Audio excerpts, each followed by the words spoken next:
నమస్తే, మనతో పాటు బీఆర్ఎస్ కార్పొరేటర్ హేమ గారు ఉన్నారు. మేడం చెప్పండి, రేవంత్ రెడ్డి పాలన సంవత్సరం పూర్తయిపోయింది, ఎట్లా ఉంది అసలు, ఏమనుకోవచ్చు? చాలా వరస్ట్గా ఆయన ముఖం లాగానే ఉంది. ఇదైతే చెప్పడానికి మాకు మోమాటం లేదు. కానీ ఆయన అంత దరిద్రమైన సీఎంని మేము ఇప్పటిదాకా ఎవరిని చూడలేదు. మా నాయకులు మాట్లాడినట్టు తెలంగాణ రాష్ట్రంలో ఇట్లాంటి ముఖ్యమంత్రి అంటే ఇంత ఘోరంగా ప్రజలు ఇంత షార్ట్ టైంలో వ్యతిరేకించడం, అంటే ఇంత వరస్ట్గా తిట్టడం అనేది మేము ఎప్పుడు చూడలేదు. ఇంత వరస్ట్ పరిపాలన ఉంది కాబట్టి ప్రజలందరూ కూడా చీకొడుతున్నారు. ఎందుకంటే ఎవరైనా కూడా వారు చెప్పిన ఏదైతే హామీలు ఉన్నాయో, గత ప్రభుత్వ బీఆర్ఎస్ ఉన్నప్పుడు ఏదైతే హామీలు ఉన్నాయో అవి కంటిన్యూ చేస్తే ఇంకా మాకు ఏమైనా బెటర్గా వస్తుందన్న ఆశతోటి ప్రజలందరూ వీరికి ఏమంటారు ఓటేసి గెలిపించడం జరిగింది. కానీ ఏవైతే వాళ్ళు హామీలు ఇచ్చారో అవి ఇప్పుడు దాకా పూర్తి స్థాయిగా ఇంప్లిమెంట్ చేయలే. వచ్చిన 100 రోజుల్లోనే మేము ఇచ్చిన 6 గ్యారంటీలు మేము ఫుల్ఫిల్ చేస్తామన్నారు. కానీ ఆ 100 రోజుల్లో ఒక్క గ్యారంటీ కూడా పూర్తి స్థాయిగా చేయలేదు. అండ్ అర గ్యారంటీ లైక్ ఫ్రీ బస్ లాంటిది పెట్టి అది కూడా లేడీస్కి ఇబ్బందికరంగా, జెంట్స్ ఇబ్బందికరంగా ఉండే విధంగా కూడా బస్సులు పెంచకుండా ప్రజలను ఇబ్బంది పెడుతున్నారు. అండ్ ఇంకా ఎటువంటి గ్యారంటీస్ కూడా ఇంప్లిమెంట్ చేయలేదు. సో అడ్మినిస్ట్రేషన్ చేయడం ఆయనకి చేత కావట్లేదు.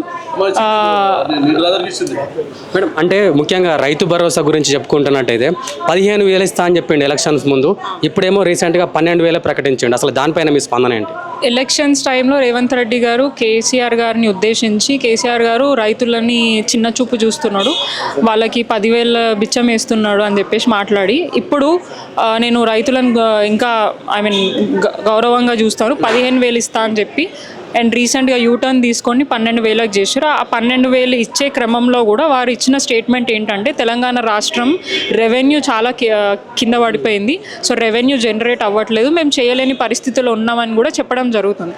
అంటే ఇస్తా అంటూ ఇవ్వలేని పరిస్థితుల్లో ఉన్నామని, అది కూడా వస్తుందా రాదా అన్న కన్ఫ్యూజన్లో రైతులని పెట్టడం జరిగింది. సో దాన్ని మేము వ్యతిరేకిస్తున్నాం. వాళ్ళు ఏదైతే ఎలక్షన్స్ టైంలో చెప్పిన ప్రామిసెస్ని ఫుల్ఫిల్ చేయకపోతే ఎక్కడికక్కడ మేము అడ్డుకొని వారిని ప్రశ్నించి వాళ్ళు కంప్లీట్గా దాన్ని ఇంప్లిమెంట్ చేసేదాకా మేము వదిలే ప్రసక్తే లేదు.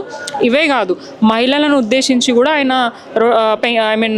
ఫ్రీ స్కీమ్స్ పెట్టడం జరిగింది, ముఖ్యంగా మహిళలను ఉద్దేశించి. సో అండ్ రీసెంట్గా ఒక నేషనల్ మీడియాలో వాళ్ళ కాంగ్రెస్ స్పోక్స్ పర్సన్ మాట్లాడుతూ తెలంగాణ రాష్ట్రంలో 90 లక్షల మంది మహిళలకి 2,500 ఇస్తున్నారని చెప్పేశారు. ఆ మేడంని మేము ఇన్వైట్ చేస్తున్నాం తెలంగాణ రాష్ట్రానికి, వచ్చి ఎక్కడ ఏ మహిళకు వచ్చిందో కొంచెం మాకు కూడా చూపిస్తే మేము కూడా నమ్ముతాం ఇచ్చిర్రు అని చెప్పేసి. నేను ఎలిజిబుల్ కాకపోవచ్చు, కానీ నాకు తెలిసిన చాలా మంది మహిళలు అయితే ఎలిజిబులే కదా, వాళ్ళు అప్లై చేసుకొని ఉన్నారు, తిరుగుతూ ఉన్నారు. రోజు ఒక రిప్రజెంటేటివ్గా రోజు మా ఇంటి దగ్గరకు వచ్చి గ్యారంటీలు ఏమని, పెన్షన్లు ఏమని, స్కూటీలు ఏమని, అండ్ మహిళలకి లోన్స్ పరంగా ఇస్తా అన్నారు, అవేమని, తులం బంగారం ఏమైందని మాకు రోజు అడిగిపోతున్నారు. లోకల్గా రిప్రజెంటేటివ్స్ మాకే సమాధానం చెప్పే పరిస్థితి లేదు. ఎందుకంటే గవర్నమెంట్ అసలు ఏం చేస్తుంది, ఏం స్కీమ్స్ ఇంప్లిమెంట్ చేస్తుంది అనేది మనకు ప్రభుత్వం నుంచి, అధికారుల నుంచి ఎటువంటి ఇన్ఫర్మేషన్ లేదు. అంటే కేవలం కార్యకర్తలకు, వాళ్ళ కాంగ్రెస్ పార్టీ కార్యకర్తలను మాత్రమే వాళ్ళు తీసుకొని వెళ్ళి పనులు చేసుకుంటున్నారు. అక్కడ ప్రోటోకాల్ పాటించట్లేదు. అండ్ ప్రజలకి ఏవైతే గ్యారంటీస్ మాటలు చెప్పి ఇప్పుడు పవర్లోకి వచ్చారో అవి ఏవి కూడా చేయట్లేదు. అవి చేతగాక డైవర్షన్ పాలిటిక్స్ చేస్తూ 1 year నుంచి టైం వేస్ట్ చేస్తూ ఉన్నాడు. అండ్ వచ్చే రోజుల్లో కూడా ఇదే టైం వేస్ట్ చేసే ప్రయత్నం చేస్తాడు. వచ్చే లోకల్ బాడీ ఎలక్షన్స్లో నాకు తెలిసి ఇంకొక ఏదో ఒక గ్యారంటీ 2 గ్యారంటీ అట్లా స్టార్ట్ పెట్టి ఒక 10 మందికి ఇచ్చి నేను అందరికి ఇచ్చేసిన ఎలక్షన్ కోడ్ వచ్చిందని చెప్పే ప్రయత్నం కూడా ఆయన చేస్తున్నాడు. ప్రజలు ముఖ్యంగా రుణమాఫీ కూడా అందరికీ చేసిన, దాదాపుగా 80% చేసిన అంటున్నారు. బట్ రైతులు మాత్రం చాలా వ్యతిరేకతతో ఉన్నారు కదా. 80% కాదు, 10% కూడా పూర్తి స్థాయిగా వాళ్ళు ఇంప్లిమెంట్ చేయలేదు. ఓన్లీ 10% రైతులకి ఇచ్చారు. దాన్ని మేము అందరికీ చేసినామని చెప్పేసి చెప్పడం జరుగుతుంది. వీళ్ళ పని ఎట్లుంటుంది అంటే పబ్లిసిటీ పీక్స్లో ఉంటుంది, ఇంప్లిమెంటేషన్ ఏమో చాలా చిన్నగా ఉంటుంది. సో ఏం చేయని పనిని కూడా బాగా ఎక్కువ చేసినా అని చెప్పేసి పెద్ద పెద్ద అడ్వర్టైజ్మెంట్లు టీవీలలో, పేపర్లలో ఇచ్చి ప్రజలని డైవర్ట్ చేసే ప్రయత్నం చేస్తారు.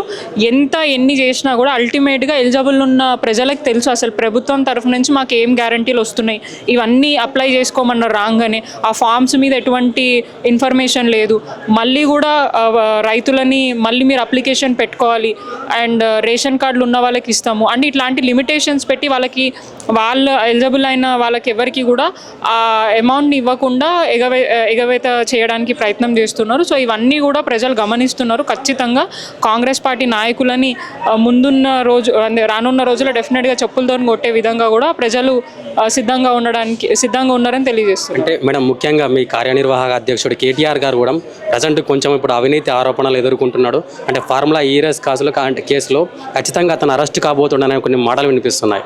అంటే రెడ్ హ్యాండెడ్గా 50 లక్షల బ్యాక్ సంచితో దొరికిన రేవంత్ రెడ్డి ఆల్రెడీ బెయిల్ మీద ఏసీపీ ఇన్వెస్టిగేషన్ మీద బయట ఉన్నాడు. ఇక ఆయన చెప్పిన మాటలు ప్రజలు నమ్మే పరిస్థితిలో లేరు. తెలంగాణ ప్రజలు అందరికీ తెలుసు 10 సంవత్సరాల బీఆర్ఎస్ ప్రభుత్వ హయాంలో అసలు ఏమేం స్కీమ్స్ జరిగింది, ఏం అభివృద్ధి జరిగింది అని కళ్ళకి కట్టినట్టు మనం అంతటా కూడా చూడొచ్చు.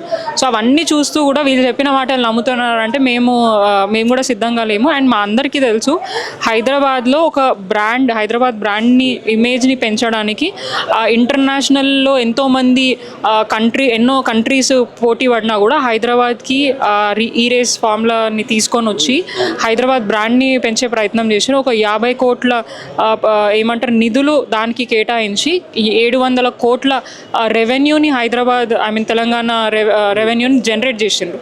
సో అది ప్రజలకు చెప్పట్లేదు, కేవలం అవినీతి జరిగింది. అవినీతి ఎక్కడా జరగలేదు.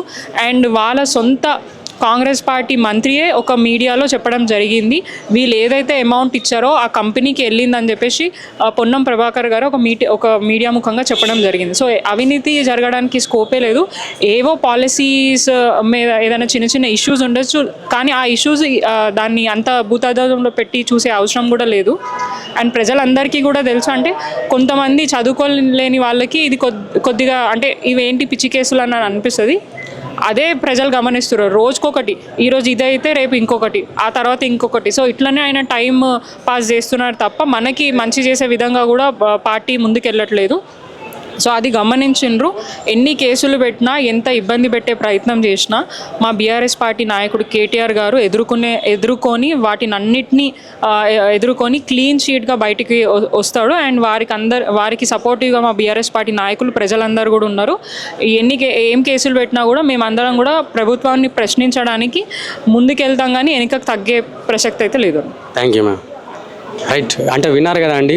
అని అంటే మా బీఆర్ఎస్ కార్యకర్తలు ఎవరు కూడా తగ్గేదేలే అన్నట్లుగా ఉంటున్నాం. ఎందుకనంటే కేటీఆర్ ఎక్కడ అవినీతి చేయలేదు, కావాలనే రాజకీయ వైరంతోనే కేటీఆర్పై ఇటువంటి ఆరోపణలు చేస్తున్నారని చెప్పేసి బీఆర్ఎస్ కార్పొరేటర్ హేమ గారు చెప్తున్నారు. కెమెరామెన్ చేతన్తో ప్రవీణ్, తెలంగాణ భవన్, హైదరాబాద్.